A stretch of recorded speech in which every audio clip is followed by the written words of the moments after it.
Karl स्पिटेलर Switzerland के प्रसिद्ध कवि, उपन्यासकार और निबंधकार थे।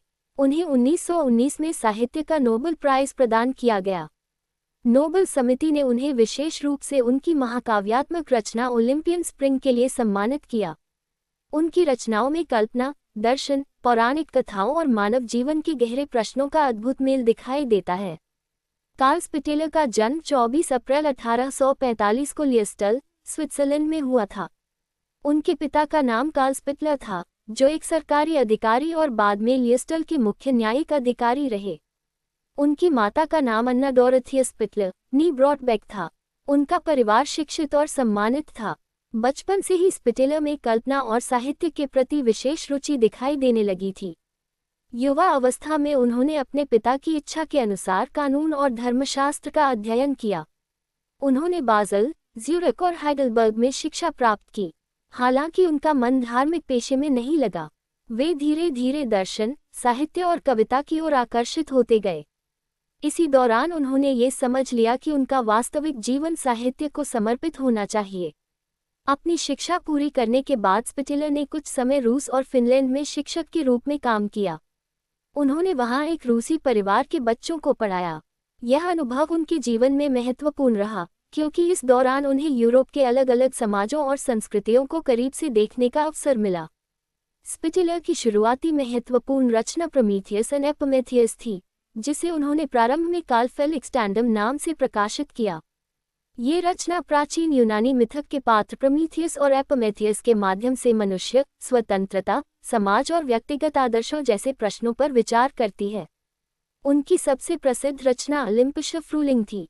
यह एक विशाल महाकाव्यात्मक कविता है जिसमें यूनानी देवताओं और पौराणिक पात्रों के माध्यम से मानव जीवन, नैतिकता, संघर्ष और अस्तित्व के प्रश्नों को प्रस्तुत किया गया है। इस रचना में उन्होंने प्राचीन मिथकों को आधुनिक चिंतन के साथ जोड़ा। स्पिटेलर ने केवल कविता ही नहीं लिखी, बल्कि उपन्यास और निबंध भी लिखे।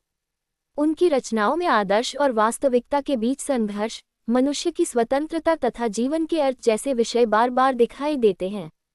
उनकी भाषा अत्यंत कल्पनाशील और प्रतीकात्मक थी। प्रथम विश्व युद्ध के दौरान भी स्पिटेलर ने महत्वपूर्ण भूमिका निभाई। 1914 में उन्होंने आ स्विस स्टैंड पॉइंट नामक भाषण दिया, जिसमें उन्होंने स्विट्जरलैंड की स्वतंत्र और निष्पक्ष स्थिति का समर्थन किया। उनका मानना था कि स्विट्जरलैंड को किसी एक युद्धरत राष्ट्र के पक्ष में नहीं जाना चाहिए। 1919 में कार्ल स्पिटेलर को साहित्य का नोबेल प्राइज मिला। वे साहित्य का नोबेल प्राइज पाने वाले पहले स्विस साहित्यकार थे। उस समय उनकी आयु लगभग 74 वर्ष थी। पुरस्कार ने उनकी साहित्यिक प्रतिष्ठा को अंतर्राष्ट्रीय स्तर पर स्थापित किया। स्पिटेलर का निजी जीवन भी साहित्य से जुड़ा रहा। उन्होंने मैरी स्पिटलर, नी बकर से विवाह किया। उनका अधिकांश जीवन स्विट्जरलैंड में ही बीता और वे लेखन तथा साहित्यिक चिंतन में सक्रिय रहे। 29 दिसंबर 1924 को ल्यूसन, स्विट्जरलैंड में उनका निधन हुआ। वे अपने पीछे कविता, महाकाव्य, उपन्यास और दार्शनिक लेखन की महत्वपूर्ण विरासत छोड़ गए।